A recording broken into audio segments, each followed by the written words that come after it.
你到底係咩人？呢個大隻怪真係我哋個開心果啊！你見到啲乜嘢啊？咁大嘅手緣，一定係曾經有好深嘅感情，好多次嘅出賣。我唔知點講，我淨係想幫手啫。有班差人，有人會死。萬般帶不走，唯有業隨身。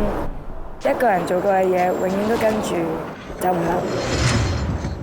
我咁普普通通，又有個咁犀利嘅大隻佬對我咁好。其實你應該死咗。